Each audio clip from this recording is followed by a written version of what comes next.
Howdy, folks. Happy Thursday. It is sunny and beautiful in Buffalo for a change. Same here. Yeah, shocking. We're supposed to get 70 degrees this weekend. Yep, hockey weather, right? Yeah. And unfortunately, there's no hockey except for the Karjala Cup right now, right, Russ? Yep. Okay, we'll start off with some pre-show stuff. All right, so let's talk a little baseball because there's one thing that I don't quite understand. So it's been reported now that the Cleveland Indians are money strapped. And last I looked, the Dolan family owns that. And last I looked, they own a cable enterprise that's been keeping them going for a very long time. And he basically has a stranglehold, from what I've been told, on the cable industry out there. So they have to trade Francisco Lindor. Like, there's no ifs, ands, or buts. There's an edict that he can't be on the opening day roster. And so basically he's on the block. And I'm really hoping the Mets don't get him because he is in slight decline, and I think it's going to get worse. But my question for Jan will be, Jan, why are they out of money all of a sudden? They were a contending team every year, last couple of years. Where'd the money go?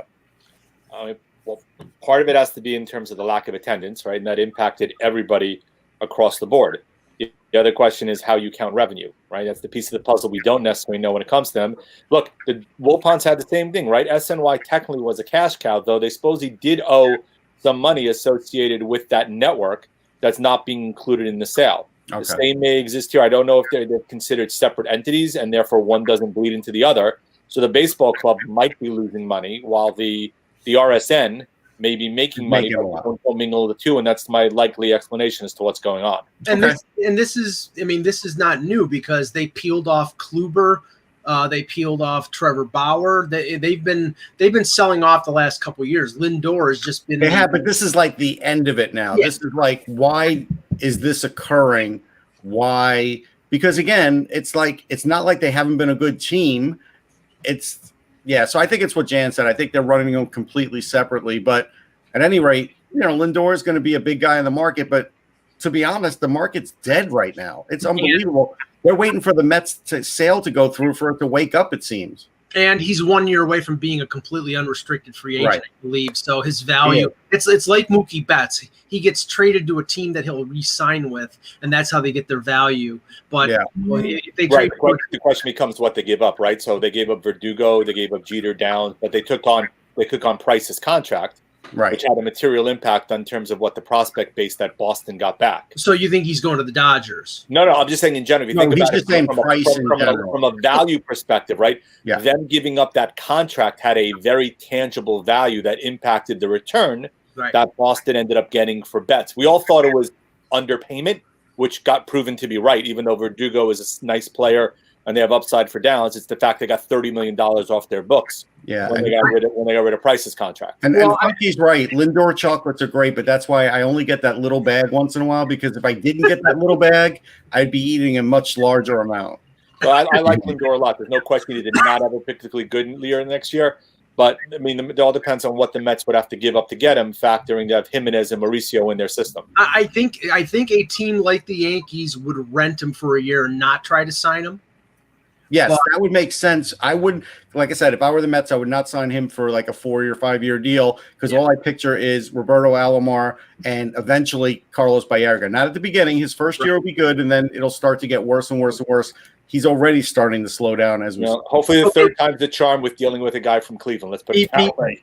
Before we start the show, what is your favorite Lindor chocolate? What do you call that? The chocolate balls, the white chocolate, white chocolate. Or Ack, what's your favorite one? I guess I like the truffle.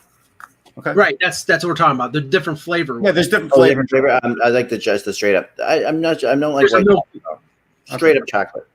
I like the orange chocolate with the dark chocolate center. Okay. Very nice. Very nice. Very nice. Jan? I'm not a huge Lindor fan, but it's either probably the cherry or the white chocolate. I'm a big white chocolate fan. So yeah, cherry's old school. Like that used to be the biggest thing. That used to be the biggest treat in my house back when I was a kid was the chocolate covered cherry. Yeah, you can't go wrong with the chocolate covered cherry. Now, do you know like the whole story of maraschino cherries? Want something interesting? I do not. For this for a second. Okay, so there's actually one place. There's one island where maraschino That's where the actual maraschino cherries come from, and they for years, before way back, that was the only place you could get them from. They were cooked. They were in a certain kind of wine. They were soaked in a certain kind of wine, the whole 9 yards. So, and you can still get them from that. You can still, there's the actual maraschino cherries, but if you get like a bottle of it, it's like $20 for like a little bottle of maraschino. Okay. But they are freaking incredible. What island does the red dye number 5 come from? That's not red dye. It's like completely different. That's like what we now have, Yeah. But there's a whole. I heard a podcast on it. One of my favorite podcasts out there. It's called Stuff. It just doesn't make you glow in the dark anymore, Russ. That's all. Yeah. It's called Stuff You Should Know, and there's a podcast on the Stuff You Should Know podcast about maraschino cherries. I don't know about you, but when you mentioned white chocolate, I always associate white chocolate with the chocolate bunnies that you get at Easter. And after you eat one of those monstrous ones, you don't want white chocolate for at least another year. That's true. Yeah, I mean, I'm a straight up Hershey chocolate. Or a bunny at Easter time, like when I used to get them as a kid. Even though I'm Jewish, yes, my parents would still get me the chocolate. I would only get the chocolate ones because of what Mike just said. I would never tire of the regular chocolate, but the white, it's a battle after halfway through. Yeah, I'm a definite Hershey's chocolate guy. But they don't make the chocolate bunnies in Hershey's. No, chocolate. But maybe it's just because they are so close to me. But I think Hershey's chocolate is. I'll just take it over anything. I don't know. It's no, you won't. I will. I'm serious. I live on like one of my favorite things, treats. Hershey chocolate bars, Hershey chocolate cookies. We're just going to talk basic, and we're not going to talk like crazy, like even Godiva or anything like that. You know what? Cadbury kills Hershey. If you want to be realistic, I'll just briefly this. I like Hershey. My father was in the army in Korea, and obviously they would get like packages of food, but they would get the same things all the time. He would never eat a Hershey's chocolate bar after he got out of the army because that's all they got. They got like piles and piles of Hershey bars. I get that. I understand. I get that. Spam and Hershey's chocolate. So for me, the Cadburys are the British Cadburys. It's the only one I can get that are actually kosher because they don't have them kosher in the U.S. But if you get the Hershey's or the other chocolate overseas, it is a completely different flavor than the one here. A totally different, like Kit Kat's there, tastes completely different than Kit Kat's here. Matt understands. Cadbury blows it away. It does. When you can find Cadbury, it's better. No, it doesn't. No, it doesn't. You're wrong. And the best candy bar is Coffee Crisp. Sorry. It's not. It is. Let's start with Hershey bar. Yeah, I'm partial to Whoppers. I love the malted milk balls. So those are good. I haven't heard anybody since in my kitchen today, so I'm just going to get a drink really. I haven't heard anybody since 1950 endorse Whoppers, so that's good to know. I've gone old school. Thank you. We've gone retro. Ack has gone over the wall. He's got a Mexican Coke. I know. I am. It's that kind of day. It's just trying to keep me up. I'm staying up to freaking watching this stupid election every night. All right, here we go. So sick of it at this point. All right, ready? What's the date? November 6th. November. And your refrigerator tell you? No, it doesn't. All right, here we go. Hello, Hockey World. It's Thursday, November 5th, 2020. I'm Michael DeAngelo, and I'm not Rudy Giuliani. I'm Jan Levine, and I don't even want to touch that with a 10-foot pole. Yeah, that's a low bar. I'm Russ Cohen from Sportsology. And I'm Eklund, and let's just say the Nevada is better at hockey than they are counting votes. Let's just throw that out there. I'm watching HockeyBuzzcast on HockeyBuzz.com. This is the podcast that comes every Monday through Friday at this time. Fill you in on the comings and goings in the hockey world. And today, I'm getting a really great echo from one of you guys. It'll go away. Will it? I don't even hear it. Yeah, no, I don't. It's gone. Okay, it's gone. Okay, cool. Today we're going to get into the Pacific Division and how that. Now this is a really good one. I'm going to we'll get into any news we have first, but I don't really have much personally. Well, the Strome contract. Strome contract signing, obviously. Let's talk about that. What do we think about that, guys? As from a Rangers perspective, good deal. Can go first, then I'll go after. So I've written so much about this. I'm actually sick of Ryan Strome already. But again, so there's lots of factors, right? So part of it is we all knew that he wasn't going to get the $5.7 million, and he asked for a high figure. I thought they came in a little low. The Rangers, as Russ has said before, they don't go to arbitration, right? They settle beforehand. $4.5 million is reasonable. 2 years is reasonable. Look, it gives them a couple of things. First of all, if Filipino's not ready to become that 2C this year, or maybe even next year, it gives him a center who has some chemistry with Panarin. If there is a shortened season, you don't have to worry about incorporating somebody else into the role because you know he can fit there. Defensively, he stinks. He's lousy in the face-off spot, but he's really good offensively, including on the power play. The 2 years enables them to expose him to Seattle next year, which I think is going to happen based upon the other guys that they have to protect. I knew he wasn't going to get over $5 million. The question is, would it be above the walkaway figure or below the walkaway figure? Well, ironically enough, $4.5 million is about $38,000 below what would have been the walkaway figure if they had gone to arbitration. He gets $4 million this year and $5 million next year, so he gets a healthy raise. He was going to get more than the 3.2 anyway, 3.1 he made last year. So I'm fine with the signing. I'm fine with the 2 years. The dollars leaves them some flexibility to be able to get in Brendan Lemieux without a problem, and also might give them just enough wiggle room to potentially get in Morgan Barron or Vitaly Krasov, even with the bonus figure, depending on how they align their lineup, that one of those guys could also make the lineup. So it gives them just maybe enough flexibility to figure out one of those two guys fitting in on the third or fourth line. See, now that's funny because if it comes down to those two, it's a shame they're going to pick Kravtsov because he's a higher pick, but actually Barron's, I think, more NHL ready than Kravtsov is. So that's the shame of it in that regard. But that's what happens with prospects. I'm with Jan. At the end of the day, it's a little more than I'd like to spend, but they got the cost certainty. I was telling Mike offline, I really think what this probably came down to was they looked around, and maybe they tried to make a trade, and just like we've seen in this league, it's hard to find a number 2 center. Yeah. So might as well keep him for 2 more years because that problem's not going away, at least not yet. And, maybe someone from within will fill that. And that's what the hope is. So, it keeps them going. It's fine. It's interesting, though, because for a franchise that's been drafting very high, they just have nothing at the center position, and they haven't had anything at the center position for a while now. They overvalued what Howden would be as far as if they didn't think he was going to be a bottom 6 center. I don't know what they were thinking because he was never going to be anything but that, which is fine. But it's just so they just at the center position, they're in bad shape. Well, so he wasn't the guy that I wanted Howden in any way, shape, or form. I mean, I wanted Cirelli. I knew that probably wasn't going to happen. Howden really didn't have an interest in. Look, his initial first foray when he joined them kind of swayed their view a little bit in terms of what he could be. I think so. Henriksen has a shot at being a guy down the road. But remember, the last 2 seasons, you had Kakko and you took Lafreniere. You really, unless you added another center afterwards, you weren't going to probably find a center early on in the draft. Maybe you could one later on. Well, I say it like this. They've had many drafts, and it didn't have to come in the first round because some centers are found in the second, third, and fourth rounds. Yeah, they've done a bad job of building up the center depth in the organization, which is why I think this year they concentrated a little bit more on centers than they did on wings. Yeah. Look, and Funky's right. Howden wasn't the McDonough deal. I had no interest in Howden in that trade at all in terms of when they made that deal. Right. But that's what I was talking about overvaluing him because it was for McDonough. It seems like they oversold him to the base. And I had seen Howden play, and I really liked him. But I liked him as a workman kind of center, not as a high skill center. Right. I would have liked. Right. I would have liked Granlund. Look, Granlund was an option. So was Eric Haula, but Granlund hasn't played center in the last several years. He's actually shifted to wing, and he hasn't been taking draws at all. So to kind of move him in and put him as a 2C, I don't think that would have been a wise move. Go ahead, Mike. That smacks of a Marcus Johansson type of move. Move him to center out of necessity when he's really a winger. So that wouldn't work. Let me just change it. Kevin Haula, Eric Haula was somebody. Always Kevin Fiala, Eric Haula. I always get them confused. Eric Haula was definitely an option for them. I was told. And they were looking at that if they couldn't get this to anywhere they wanted to, if they could make a trade.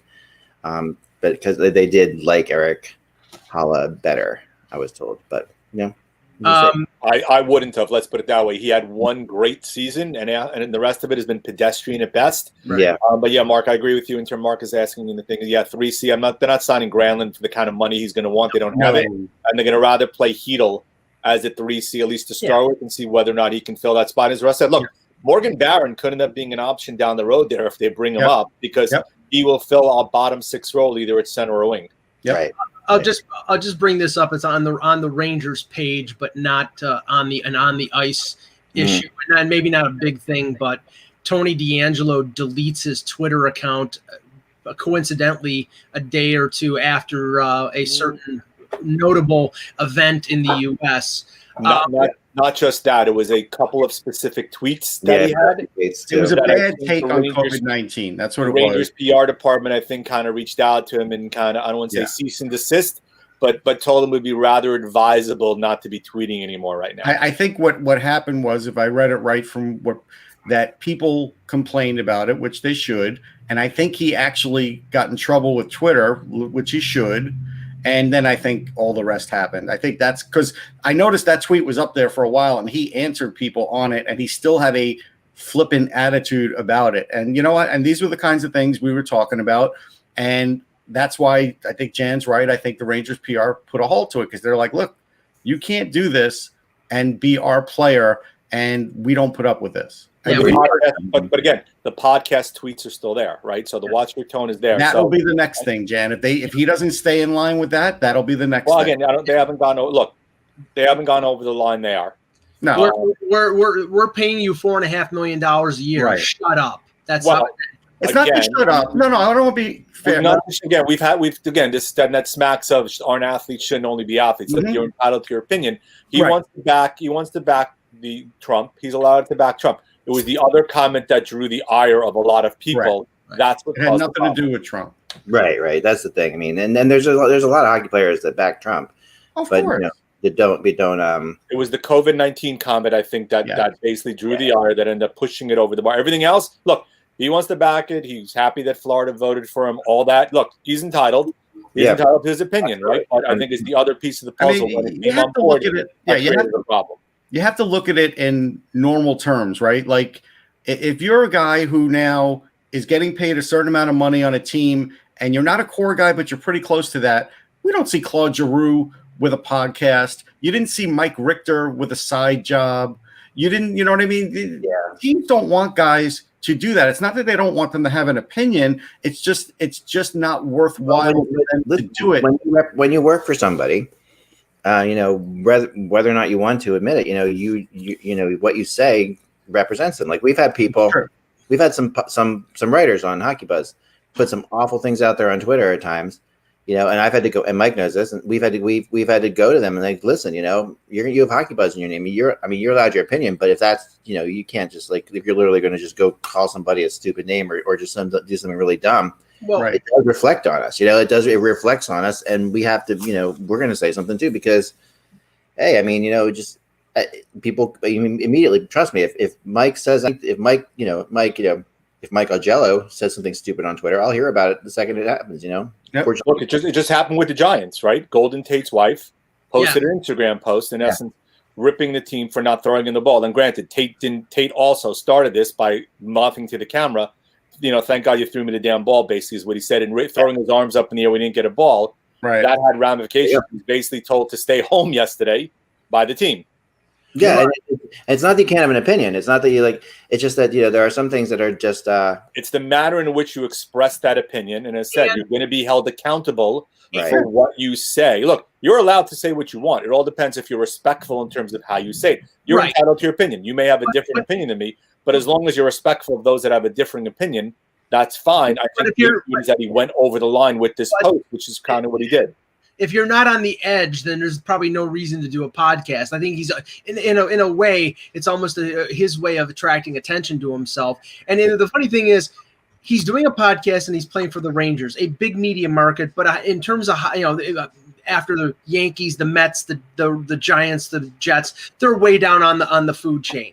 If Nazem Kadri did a podcast, it's all about Nazem Kadri. You knew that was the name of the because Nazem Kadri was a big of all the people on earth.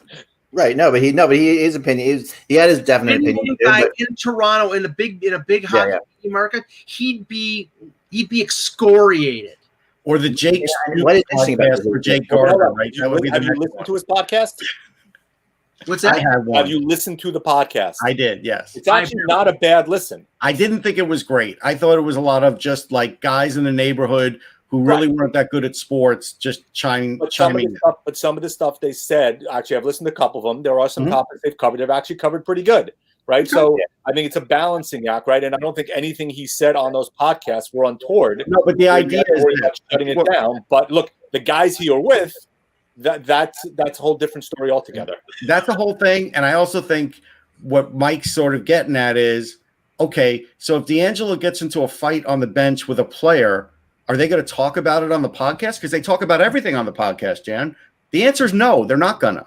Right. Well, that depends. You know, this goes into a much bigger topic, which we don't have to get. But you know, we're talking about like the Snapchat generation coming into the hockey world. You know, like there's a whole nother realm. Like Jen has kids that's roughly the same age as I do, and you know, are your kids on Snapchat, Jan, and all that? What do you think? Of course, right? I mean, again, I have one just to kind of monitor a little bit. Look, my younger one honestly wanted Facebook, and I said pretty much no. I've said it for years because honestly, as those of us who are involved in social media and recognize the ills and the ails of social media and the potential risks, look, it's scarier now for them to be on. Look, texting is just as bad, but social media just spreads virally when anything happens, and cyberbullying, et cetera, is a massive topic you have to worry about. Right. So Snapchat, you know, for those who don't know what it is really, is basically like a way of texting your friends without your parents really being able to track it or anything like that. And it's a way of putting something out there that immediately disappears. You know, it's like it's sending a photo to them that disappears right away. And the concept of it is, you know, you have these things called streaks where they have to take pictures of pictures of themselves and snap it to their friends every day. Like my daughter has streaks of like 400 days going where she sent a picture to people. I'm like, that seems like, and I think it's fine, but I always say to them, that seems like a really big commitment. Like, you know, you really have to, like, there's a day where you just don't want to do anything. I'm not doing it because it's a lot of work, but this is a whole, we're going to see, like, you know, like I jokingly put out there that one of the players who was drafted in this last draft was born on the same day as my daughter was born. And that kind of blew my mind. I'm like, holy cow, I'm really old, you know, like a hockey player. I'm like, look, you saw his birthday. I'm like, that's the same as my daughter's birthday. Wow. So, you run it. It is interesting because like Facebook and stuff like that, like you're saying, Jan, like they have to. When my daughter was applying for colleges, she had to put a Facebook page together as almost like a, you know, a little bit of a resume type thing. You know, there's a whole bunch of different things, you know, but I think remember that comes back to haunt you because it never, as we've seen. Things that you tweeted years ago never go away. You can delete it, but somebody always seems to have a screenshot of what you said. And there's companies out there like Reputation Defender and other things like that their job is to go out there and try to get rid of anything like that that's on you. There's a whole business to this. Okay, so to help you scrub it. Yeah, there's a whole business. Their whole business. Yeah. So it's sponsored by Hillary Clinton. But kids now, like put DeAngelo into this realm, like that age and younger, are very used to the concept of them being broadcasters in a way, like of putting out something, like, you know, of putting out, but because they're broadcasting their picture, they're sending videos to each other constantly. They're way more comfortable with the concept of like everybody having a podcast. It's not a big deal. Like or a YouTube page or whatever, you know. So it's it's not surprising that we're going to see more of this. Like what DeAngelo is doing, I think is just the tip of the iceberg of what we're going to see in the future here, because this is where it's heading. You can't, you know, you can't put stuff back in a donkey, as they say. So it's out, right? And you have to realize that this is where it's going. So who knows what's going to happen from here? But I think right now he's like the first of this, which the hockey world will definitely rebel against, because the first of anything in the hockey world, we know, Russ and I didn't know that. Well, the early bloggers in the hockey world, the first are going to be scorned. Joe Thornton is so old he has a MySpace page. Well, again, remember, so Malcolm Gladwell and others have talked about, right? This is the instant gratification generation, right? Yeah. So, and it's also kind of the open kimono generation, also, where everything is just kind of thrown out there, right? So things we talked about, right? If you like Twitter, you're doing instant kind of evaluations, right? And that what kind of comes back to haunt you. Look, even for me, I've had opinions on players that I've been proven to be wrong, like we all are. But the point is, years ago, you would probably measure it, write it, then send it. Now it's you're sending it immediately. And that drives the opinion of people. It's all about social branding, right? That Watch Your Tone podcast is his social branding to an extent, right? He's expanding his remit, expanding his remit in terms of, you know, what he wants to be in the future, which is kind of what all athletes are doing now anyway. But I'll tell you this, and maybe this is just me. if I was getting paid $4.5 million a year to, let's say, doing this, then this is what I would spend most of my time doing. Right. So, I think that's where everything. You're right about that, Russ. But this is such common. Like, I mean, the being like broadcasting pictures themselves, doing little videos is just a part of their lives to the point where it's not a big deal. Like, they're not taking any extra. It's not taking any extra time to do this. It's like breathing. It is. It's like breathing, and it always amazes me. Like, the one thing I say, I'm like, that's cool that you're doing all that, but I always joke with my daughter. I'm like, I don't know how. I would not want to have that kind of each other. I guess the basic. It's not texting. It's the photo streaks. I would not want to. No. I know, but I'm just saying. She got really depressed. My friend, didn't respond to me within 30 seconds on Snapchat, which is like. If you're getting paid millions as an athlete, knowing that people are watching you and waiting for you to trip up, isn't it easier to just have like a social account that you literally do just for your basic stuff where you're not going to be on edge, and then anything else you want to do, go ahead and text. Nobody's going to know what you're doing. Yeah.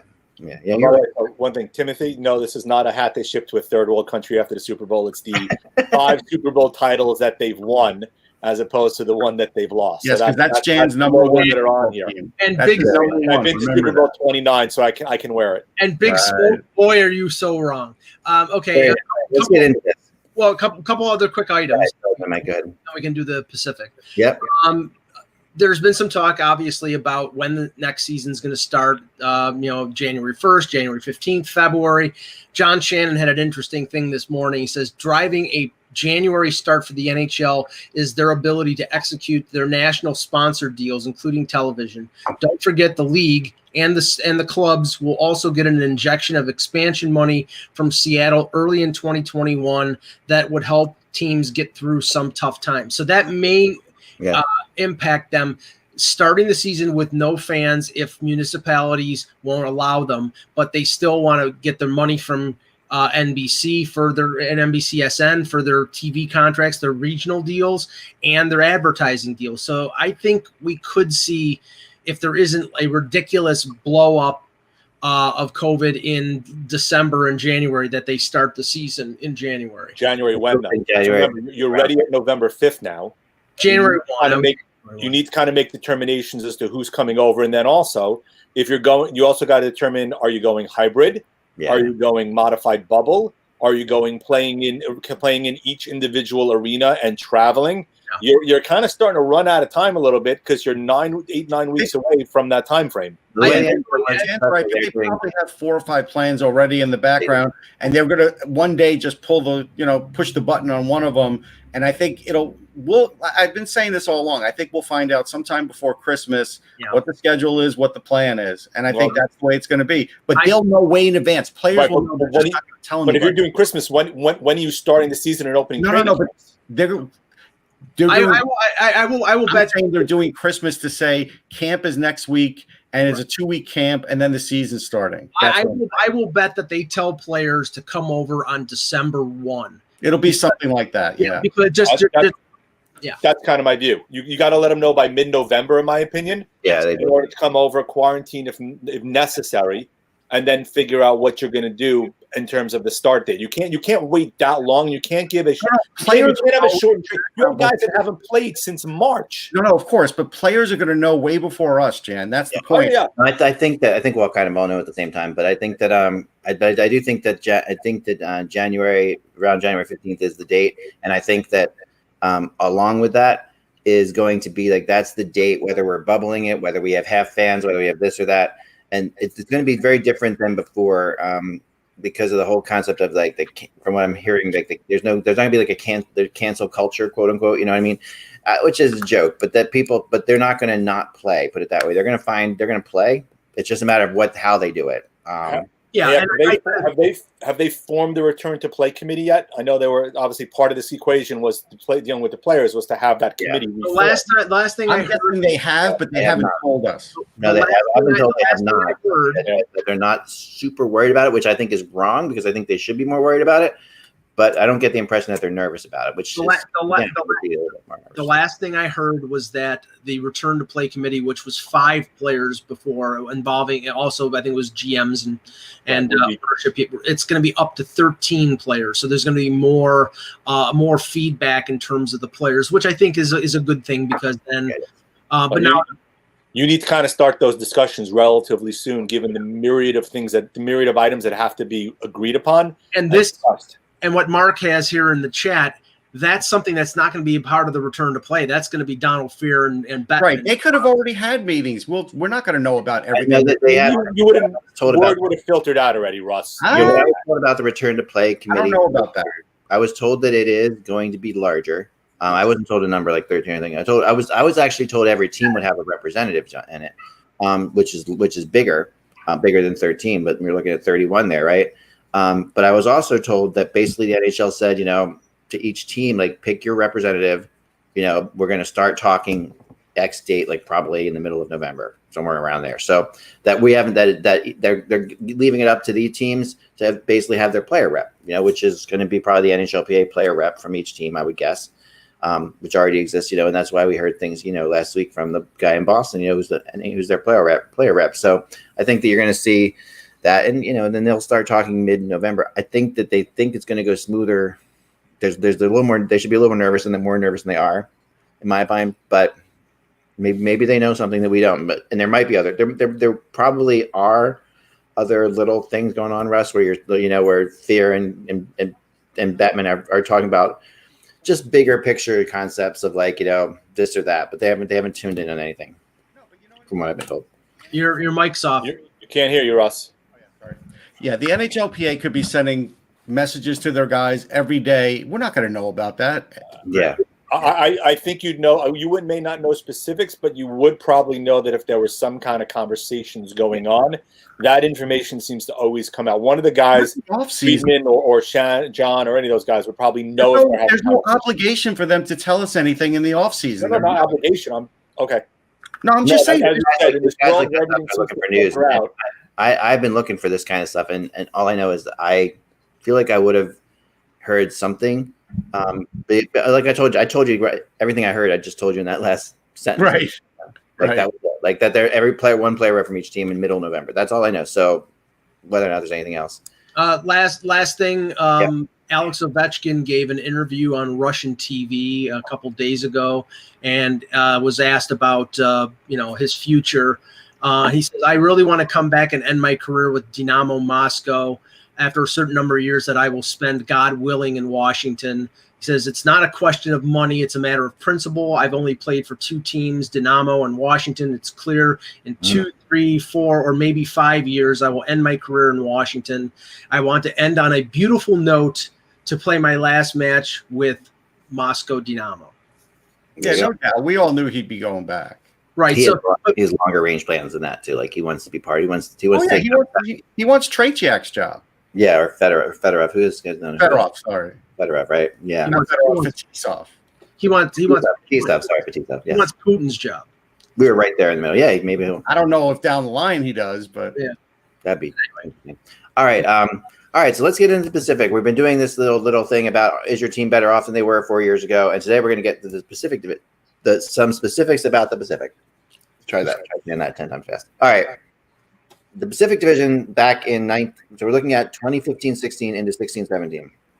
Yep. The Pacific Division, of course, was 7 teams big. There were no Golden Knights yet in either of those years. The Golden Knights would join the right after that, right? So they're better now.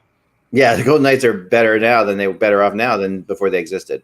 Yes. There's something very important to know about the 2015-16 Pacific Division, and that is that it sucked.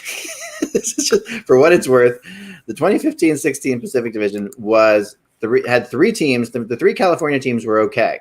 They put up serious points because they feasted on the bottom 4 teams who were terrible.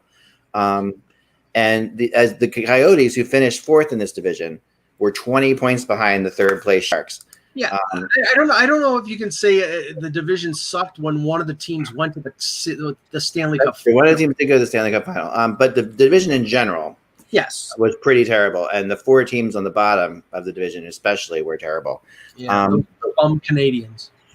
So let's get into this. So we're going to start alphabetically again, which brings us to the Anaheim Ducks. Now the Ducks in the 15-16 they won the Pacific Division for the 4th straight year with 103 points. That's the 4th straight year they won the Pacific Division, 103 points. But in the playoffs, remember what happened to them? They lost to who was it? Who did they You lose? get no answer out of me. I'm not They guessing. lost in the first round. To Minnesota?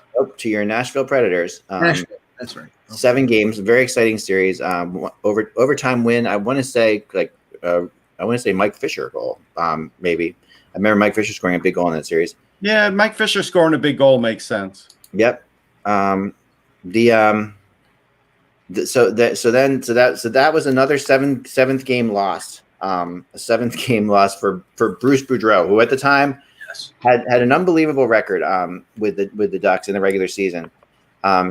208 wins, 104 losses, and 40 ties. Or 40 overtime losses, or whatever you want to call it. So basically, twice as many wins as losses. Had been there 5 years, had won the division 4 of them, and yet will be fired after this season. Because he's one of the great regular season coaches, and that's it. It goes no further. Very famous for losing in Game 7s in the playoffs with Anaheim. Oh, yeah. That was his thing. That was his thing. That was his thing with Anaheim. It was. Yeah, his market cornered on losing Game 7. He did. I mean, it was just unbelievable, and he would talk about it. It just was crazy. So Bruce Boudreau was gone. The return of Randy Carlisle, who'd been doing. Mike was so happy. who got to time in the conference final. Who was doing his time in Toronto in the meantime after having left Anaheim before. So they went from a guy who had a really good record with Bruce Boudreau to a guy who did not have a very good record with Toronto with Randy Carlisle. But he won a Stanley Cup in Anaheim. So he won a Stanley Cup. So it was a Back to the Future moment. Their biggest signing in 2006, and in 2016 summer there would be one Antoine Vermette. That's not a very big signing. No, 2 years, 3.5. Hot commodity at the time. Yeah. No, they were a pretty good team. So they didn't really need to do much. No, but if you want to be fair, though, like people thought Vermette had a little something going. He's a decent third line player.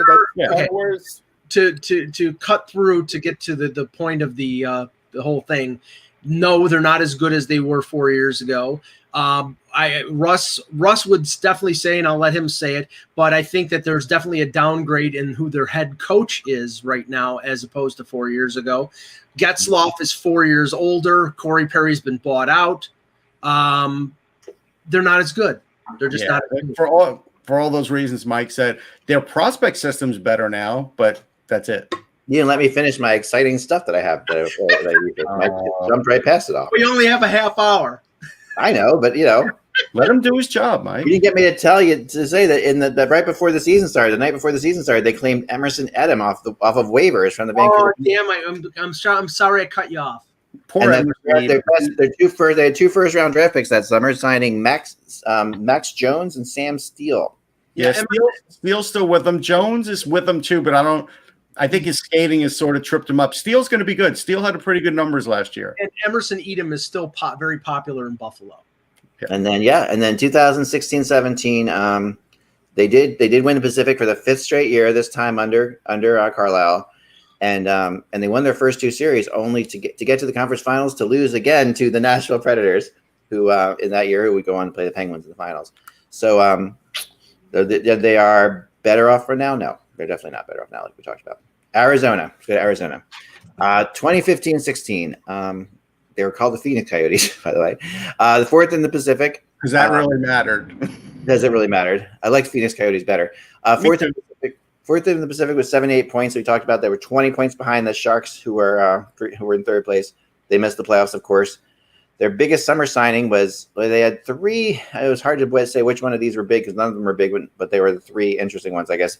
Jamie McGinn, 3 years, $10 million. They were high on that one, though. They were really high on that one. That was a big deal. They found that right away, right when things hit at noon. They went and signed the great Luke Shen, 2 years for $2.5 million. Future Stanley Cup winner. None of us saw that coming. Right. And then the off-traveled and definitely in my rumor Hall of Fame, Radim Verbata. 1 year, $1 million. Radim Verbata plays great in Arizona and nowhere else. But you know what? For the $1 million, if you looked at his point production for what they paid him, incredible. Yep. Then, their trades. And this is where we have the theme of the day. Every day we like to have a theme. They did take on Datsuk's salary, which was not that exciting. But they traded a second rounder to Tampa for Anthony DeAngelo that summer. And then they traded that worked out well. Yeah, they traded 2 picks to the Panthers for Lawson Krause and Dave Bolin. Yeah, Bolin ended up being another LTIR guy. He was a great player for Chicago, but Krause is pretty good. Krause is playing. Right. Guys, sorry to interrupt. We do have a little breaking news that Vladislav Gafrikov has signed a 3-year extension with the Blue Jackets. Okay, there you go. That's really going to make them much better. Yeah, no, that's they Blue Jackets like their players. They keep their guys around. He's a pretty good. Him and David Savard on that shutdown pairing played really. He is pretty good. $2.8 million AAV. I'm sorry. If I was talking to Yarmo, I'd be like, wait, you just lost Nyquist. Get some scoring. You need some scoring. We all said yesterday who we think they're going to go after. Russ, it's funny. I think Ken Campbell was watching the show yesterday. I think he was too. Because all of a sudden he says now the imperative of signing Mike Hoffman in Columbus is even more so after Gustav Nyquist got hurt. Saw that right away. All right, they made 2 picks that summer, and they were good ones. They picked Clayton Keller and Chikrin. Yeah, those are good picks. Well, it's funny because they got Lawson Krause because they had to take Dave Boland's contract from Florida. So they were right in the middle of the Arizona dumping ground. Yeah, this is when they had like Chris Pronger too, and they had other players that were right. And then I think they took Pavel Datsuk's contract for a first-round pick, and that's what they used to take Chick.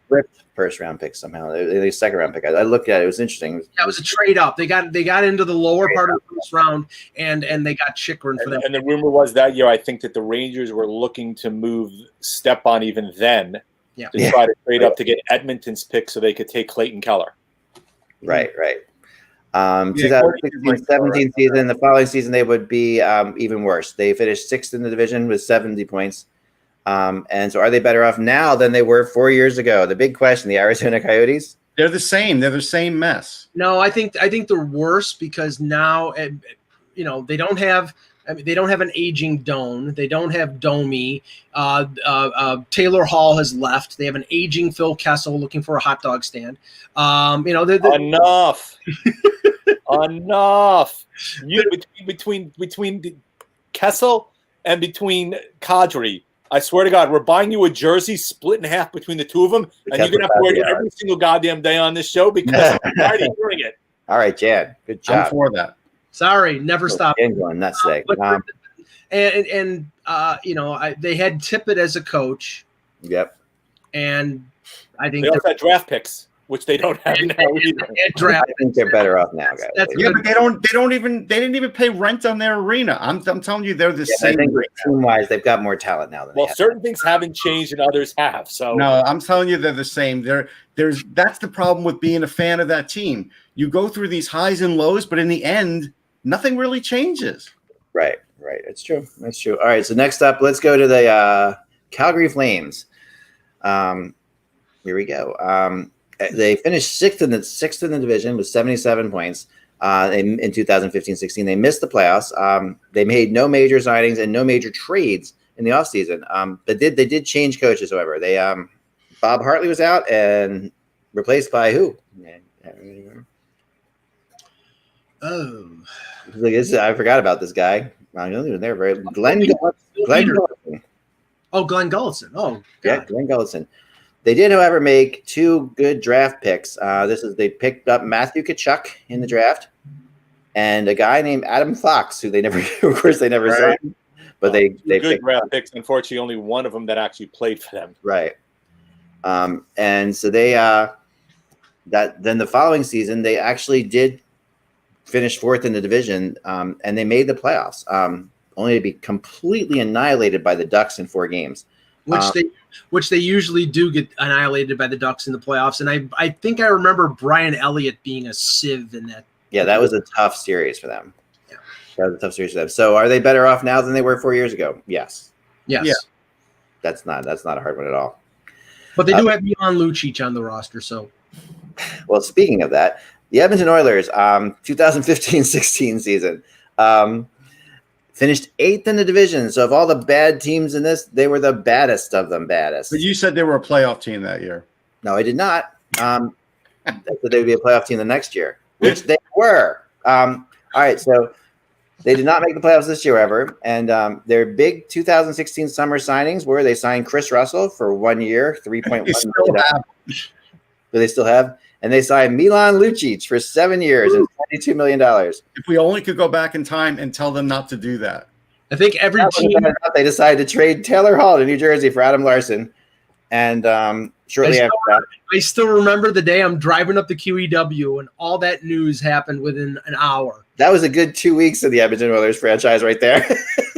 Yeah, and then they turned around Lucic for James Neal. So then they thought they was great on the power play last year, the first month of the season. Well, that's James Neal for you. I mean, Right. But it's okay because we have the draft where they went and they picked up Jesse Puljujarvi with their draft pick. Well, they still have, but if you count, I think we all still like. He just hasn't been able to do it on the ice yet. No, but 4 years later, what has he played? Like 80 games for him? Yeah. Well, look at Elias Anderson a couple. Look at that was not a good 2 weeks. I mean, signing Lucic, trading Hall, and drafting Puljujarvi, that's a triple header there that you have to really. Well, and Russ, everybody because we were at the draft in Buffalo, and everybody was. I mean, Dubois was not a bad pick at that point, but people were skeptical of it because for months you heard Matthews, Laine, Puljujarvi, Matthews, Puljujarvi, Laine. I was one of the few actually defending Jarmo because I had seen a lot of Dubois, but most people did think Puljujarvi was the better pick. And as of right now, it looks like he made the right selection. He did. Yeah. And I think everybody panned the Hall trade the minute it happened. They did. And he drafted a player, Jarmo did, to switch him position-wise because mostly he was a winger, but then they moved him to center when he went back to junior that next year, and he was ready to play center at the NHL level when he came. So, and in the end, it was a really good pick. Yeah. Okay. So are they better off? Okay. Wait. So hold on. Next year, though, however, the 2016-17 season, despite that awful beginning in the offseason, they shocked everyone except for me by finishing second in the division with 103 points, which was a 30-point improvement over the previous season. Shannon, you're ripping on me for my Kessel hot dog takes. They beat the San Jose Sharks. See the roll of the eyes I just made after he made that comment? They beat the former conference champions San Jose Sharks in the opening round, and then they battled the Ducks really tough, the best Ducks in a 7-game series, only to lose them. Yes, I remember that well. Are they better off now than they were 4 years ago? I mean, they're better off, but they're not really much better off in the playoffs. Yeah, this year they lost to the worst team in the playoffs. Right. Chicago. Sure. It was Chicago or Montreal. They lost, a team that, they have the highest paid player in the league and one of the best players in the league in Connor McDavid. They have the Hart Trophy winner in Leon Draisaitl, and they lost to the Blackhawks. So just to answer Michael Cohen, we did not go to the Anchor Bar at that draft. No, I wouldn't poison myself to go to that crap hole. I think they're better off now than they were then. They've got the same guys basically. We all like. They've improved. They've improved in other spots. They still have places that they don't have a goalie. They still have a goalie. I agree with you. They should. I mean, they have. They don't have the goalie. They don't have a quality goalie. How's they have that? Guys who wear pads, but they don't have a goalie. They don't have a quality goalie. Right, and they still think in the playoffs. Same spot they were. Heck, you have to admit this. Like, they have to get off the playoff hump. If they don't soon, they're going to end up making more changes. LA Kings finished second in the division in time. Yeah, sure. I guess Ken Holland's watching. I get it. No, probably. Anyway, no, I just think that's fine. I think that's good. I listen. I mean, the Oilers have to win in the playoffs this year. Like coming up. I mean, really have to. I mean, they really. There's no question. I mean, they were very good last year, and we thought they'd be good last year. I did. Well, okay, they weren't good in the playoffs, and I bring this up all the time, and maybe I'm barking up the wrong tree, but the complaints that you heard more vocally out of Jack Eichel in Buffalo because of their lengthy ineptitude. How long will it be before you start to hear that from McDavid? He's throwing years of his career away in Edmonton if they can't put a team around him. Yeah, but to be fair, he did not really show up in the bubble very well. I just don't think it's his personality to come out and say it. No, it's not. It's not. It's definitely not his personality. But also, he also has to know. He also really wasn't that great in the playoffs for them this year. I mean, this is what got brought up, right? Is look, he clearly is the best player on that team, but is he a quote unquote true captain? That's right. that. Look, And that's an argument to you win, right? Gretzky had the same conversation. Crosby had the same conversation, though Crosby's clearly more vocal. You're going to have the same conversation about McDavid until, look, Edmonton did make the run to the Stanley Cup Finals a couple of years ago when Cam Talbot was between the pipes. Nobody was complaining then. So I think it's kind of a specious argument at best that he's just not a vocal leader. That's just not who he is. But he clearly is the captain of this team. Right. Totally agree. All right. LA Kings. Next up, 2015-16 season. This was like drama here. We're missing that, Ek. What's up? There's not a lot of drama with the Pacific here, Well, this is a bad Pacific division, like I said. It's interesting to see what we're really doing is remembering the bad. There's almost no team that you're going to say is doing doing. The Kings were a good team, but see what happens is the good teams from that year, the three California teams are now bad teams, and the other teams are okay now. So it's kind of the bad teams then are pretty much good teams. It's interesting. So the Kings they finished second in the division with 102 points. This was sort of the last year of the Kings as we know it. Like they were still half decent. They were good. They still had their Stanley Cup players on it. And you know who I include with that, Ek? And he's good playoff performer. He's not a great player. Trevor Lewis. Like they kept him for a long time for a reason. Oh, he was there until I was just about to say. Up until the trade deadline, 5 or 6 players from that 2016 team were still on the team. You still had Dustin Brown, you still had Jeff Carter, you still had Jonathan Quick. They traded Kyle Clifford, and Trevor Lewis was on the roster. Well, so long-term contract. That's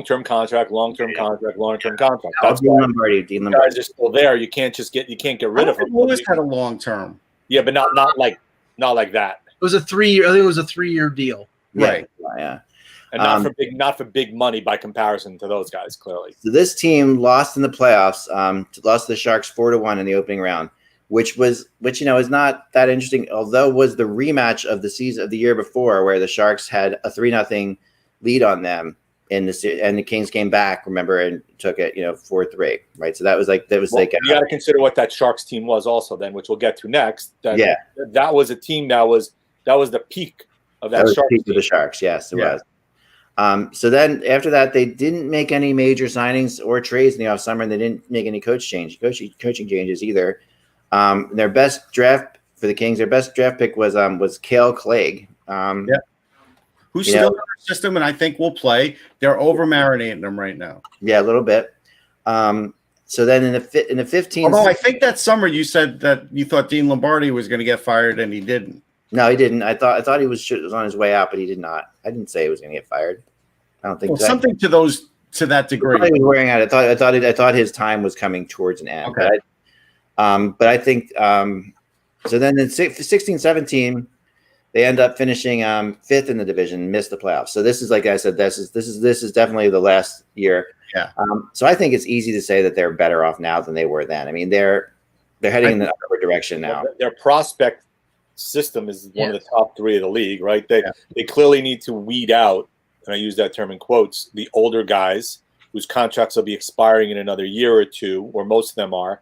When that happens and they have capital to spend, and they incorporate Velarde and Morinford and all those other guys that they have on, including Byfield, all the guys that they added, that team, even if only half of them hit, should be in pretty good shape in terms of moving forward, augmented by whoever they add in the draft beyond that and in free agency. They got centers, man. That's what they've got. And I think that they will benefit from the fact that they still have Kopitar and Doughty at an age where they're still capable. So those young guys playing around, guys who are still cornerstone players, will help them move forward and be successful a lot quicker than, say, like Toronto a few years ago that had nobody and they had to go out and sign Marlowe. In terms of a veteran player, they had nobody to sort of school Matthews and all the young guys. So I think that's a benefit for the Kings. Right. I agree with that. So they are. So then let's move on to the Sharks because we're running out of time here. The Sharks 3rd in the division that year, 2015-16, but went on to the Stanley Cup final against the Pittsburgh Penguins to lose in 6 games. So they were. Wasn't the great? It was a funny year for the Sharks. Had a lot of better years, but they finally put it together in the playoffs this year, basically. And it had to do with the matchups that they hit in the playoffs. They hit the right matchups in the playoffs too. That's because Martin Jones actually stopped the puck that Martin Jones so summer signings, you wouldn't think they would have to do much, and they didn't do much. Their biggest signing was a 4-year, $8.4 million contract they gave to Dave Schlemko. That age, well. Yeah. And then they didn't make any trades or coaching changes, of course. They didn't have many draft picks. They had traded away a lot of draft picks to get to where they got to. They had a second-round pick, Dave Gambrell. They picked Dylan Gambrell. He's on their team. He's pretty good. Yeah, he's still on their team. Still pretty good player. And then this would then take them to the following season, 2016-17, where they would finish eventually third in the Pacific and lose to Edmonton in the first round in 6 weeks. Yeah. So they're a much worse team right now. Their organization is not in tatters. Because Doug Wilson is still there, but I don't think DeBoer was a pretty good coach, and we still the jury is still out on Bob Bugner, and they still have players that were there 4 years ago that they're just 4 years older. I mean, Martin Jones. Right. They went out and had to get Devin Dubnyk because Martin Jones has sucked the last 2 years. They brought back Patrick Marleau twice. I think Dubnyk's going to do something for them, though. I do. I don't think that that you can compare a core group that included Thornton and Marleau and Pavelski to a core that includes Evander Kane and his erratic nature. Yeah. And they signed John Leonard, and we got to remember he had 27 goals in 33 games. When I saw him live, he was a beast last year, and I do think he will get a shot in the NHL. So I don't think they're completely done. I think people are sort of. If Dubnyk gives them good goaltending, I think they might surprise because if Carlson's healthy, you still have Burns. Yeah, you still have that. Yeah. There's still enough there to be a bottom playoff team. It should be a playoff. Right. We saw Vlasic take a step back last year, and he's not aging well. And the other three blue liners beyond those three is a major question mark right now. Yeah, but they have other guys in the minors. They have a lot of like 6s and 7s, 5 6s and 7s that they could put in there to plug it. Well, we'll see what happens. Again, I think the key is what happens with Jones and can Dubnyk revert back to the form he showed after he ended up going to Minnesota to be able to be that number one goalie there. I mean, Jones is the backup. I think that's clear. How far is Merkley away? I think they're going to give him a look. I think Merkley, if the OHL starts later than the NHL, I think Merkley will get a look. I heard that too. I heard that he will. We're talking to people out there. Yep. Finally, the Vancouver Canucks. Who we know the answer already they're obviously better up now than they were. But I'll go back to 2015 just for the fun of it. They were 6th in the Pacific. They missed the playoffs. That summer they signed Louis Eriksson to a 6-year, $36 million contract. They needed a time machine, man. Which really did that. This was the summer of Eriksson and Milan Lucic. This was the summer of the worst free agent class. You're right. This was the worst free agent class and the worst signings of the free agent. Didn't they sign Eriksson to spark the Sedins? Wasn't that the reason? Yeah. Yes. And also to give them some general umph because they were very soft. They were considered. The funny thing is, Russ, is that everybody thought Eriksson was the Eriksson that played for the Bruins when he was traded from Dallas, and that was 3 years before. He was not in this already. He was already fading in. The fact he got a 6-year, $36 million contract there was astonishing to us at the time. I remember we all saw the Lucic and Eriksson signings. I remember doing the show, Mike. With that Lucic, Eriksson, Backus, Franz Nielsen. Every single one was a friggin' disaster. Yeah. So 2010-11, he had 73 points for Dallas. 2011-12, he had 71. Then we had the lockout. He had 29 and 40 and 48. Then he went to Boston, 37 year 1, 47 year 2, and then he had 63 points in 15-16, and that's when Vancouver signed him to the big contract. Yeah, right. That's when they signed him. But he was just constantly hurt, and slowed down. Yeah, they didn't really make any big trades that summer. They didn't make a coaching change. Their draft best pick was Olo Yolelevi. Who I think will play this year. Yeah, right. He should be. He's been slowly. They've been moving through the minors. There's a lot of different things with Yolelevi, but he could play. He's a defenseman, obviously, but not. He had a really bad knee injury. And in 2016-17, they were worse. They went from 6th to 7th in the Pacific. So they're obviously way better than they were 4 years ago. And that was really, that's something they really have to. That's a franchise. Like if you're a fan of it, even though you could have your misgivings about Jim Benning, end of the day, they're a good team. Benning can only do what the Aquilinos sort of let him do. They run a weird organization, but at the end of the day, they're a pretty good team. Yeah, they were still at this point, they were still in the midst of, we got to make the playoffs. So go out and sign Jay Beagle. Go out and sign Antoine Roussel. Give him $3 million a year. Idiot. Right. Well, they were coming off of a time there when they, got to the Stanley Cup final, obviously. And that was a couple years before that, right? Just 5 years before that. Yeah. That was 5 years before that. Was it 5 years before that? Yeah, 2011. 2011. Okay, so 2011. 5 years before that. Fires are still smoldering. Right, and fires. And but before they made the Stanley Cup final, they were also continually good. They were winning divisions out there. They were doing well, and then having trouble in the playoffs. But then also, I think there was a bit of a thing of we have to do something for the Sedins before they go away. And I think you're right about the Eriksson thing. I think that's really what the feeling was at the time. Yeah. Yeah, Andrew Ladd was another one in that 2016. Which honestly, Andrew Ladd was in that. Write a book on how bad that free agent class was. That really was. The agents didn't do bad. Oh no. No, players were getting paid on what they were, and not what they were going to be more clearly in that UFA signing period than any other. I think they were just getting paid on what Lucic was getting paid on what he was. Eriksson was. Usually the UFA market's a lot better than that. I think this specific UFA market changed things. I think with all the things that happened, I think that people got smarter after this one a little bit. Lucic had a good year in Los Angeles, so the drop off was right then. It's like he got the money, and then all of a sudden he came back and he wasn't Lucic anymore. Well, also he never really kept up with his skating, right? And then the league was a lot faster then. It started to change. It changed 5 years before that. Then it really got fast after that. And that's when he lost. At least now, he's something, but not much. Yeah. And that's it for the Pacific. So, because like we talked about before, there were no Nashville. There were no Vegas Golden Knights at that point. So tomorrow, other than the Kings, none of those teams are winning the cup anytime soon and haven't won a cup. And if you're a fan, you're wondering, where the hell's our Stanley Cup? Well, no, I think the Canucks are. If you want to talk about a team who is so disappointing when they get to the cup, not because they're not good when they get there, the way they lose, come on. Yeah, but I like this young Canucks team. This is a team now.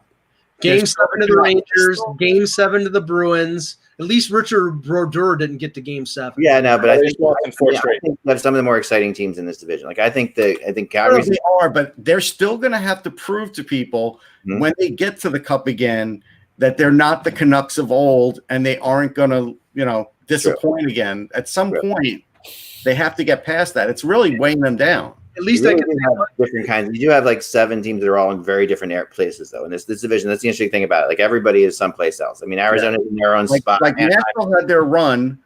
They had a chance. It didn't happen, and now they got to reset for another run. Yeah, for sure.